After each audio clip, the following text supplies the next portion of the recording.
श्रावण मास में शिव पार्वती का पूजन बहुत फलदायी होता है। इसलिए सावन मास का बहुत महत्व है। हिंदू धर्म की पौराणिक मान्यता के अनुसार सावन महीने को देवों के देव महादेव भगवान शंकर का महीना माना जाता है। इस संबंध में पौराणिक कथा है कि जब सनत कुमारों ने महादेव से उन्हें सावन महीना प्रिय होने का कारण पूछा तो महादेव भगवान शिव ने बताया कि जब देवी सती ने अपने पिता दक्ष के घर में योग शक्ति से शरीर त्याग किया था, उससे पहले देवी सती ने महादेव को हर जन्म में पति के रूप में पाने का प्रण किया था। अपने दूसरे जन्म में देवी सती ने पार्वती के नाम से हिमाचल और रानी मैना के घर में पुत्री के रूप में जन्म लिया। पार्वती ने युवावस्था के सावन महीने में निराहार रहकर कठोर व्रत किया और उन्हें प्रसन्न कर विवाह किया, जिसके बाद ही महादेव के लिए यह विशेष हो गया। सावन के महीने में भगवान शंकर की विशेष रूप से पूजा की जाती है। इस दौरान पूजन की शुरुआत महादेव के अभिषेक के साथ की जाती है। अभिषेक में महादेव को जल, दूध, दही, घी, शक्कर, शहद, गंगाजल, गन्ना रस आदि से स्नान कराया जाता है। अभिषेक के बाद बेलपत्र, समीपत्र, दूब, कुशा, कमल, नीलकमल, औकमदार, जम्वाफूल, कनेर, राईफूल आदि से शिवजी को प्रसन्न किया जाता है। इसके साथ की भोग के रूप में धतूरा, भांग और श्रीफल महादेव को चढ़ाया जाता है। महादेव का अभिषेक करने के पीछे एक पौराणिक कथा का उल्लेख है कि समुद्र मंथन के समय हलाहल विष निकलने के बाद जब महादेव इस विष का पान करते हैं तो वह मूर्छित हो जाते हैं।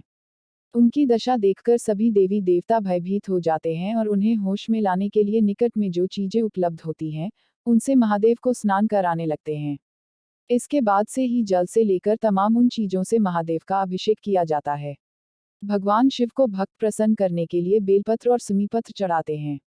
इस संबंध में एक पौराणिक कथा के अनुसार जब 89,000 ऋषियों ने महादेव को प्रसन्न करने की विधि परम पिता ब्रह्मा से पूछी तो ब्रह्मदेव ने बताया कि महादेव 100 कमल चढ़ाने से जितने प्रसन्न होते हैं, उतना ही एक नीलकमल चढ़ाने पर होते हैं।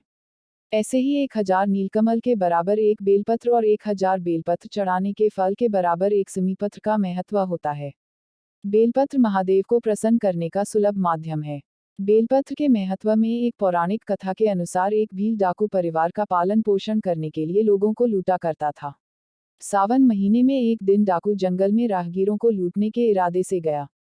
एक पूरा दिन रात बीत जाने के बाद भी कोई शिकार नहीं मिलने से डाकू काफी परेशान हो गया। इस दौरान डाकू जिस पेड़ पर छुपकर बैठा था, वह बेल का पेड़ था और परेशान डाकू पेड़ से पत्तों को तोड़कर नीचे फेंक रहा था।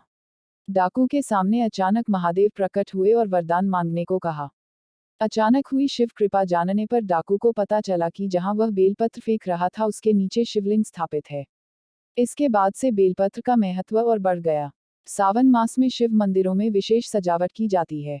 शिव भक्त अनेक धार्मिक नियमों का पालन करते हैं। साथ ही महादेव को प्रसन्न करने के लिए किसी ने नंगे पांव चलने की ठानी तो कोई पूरे सावन भर अपने केश नहीं कटाएगा।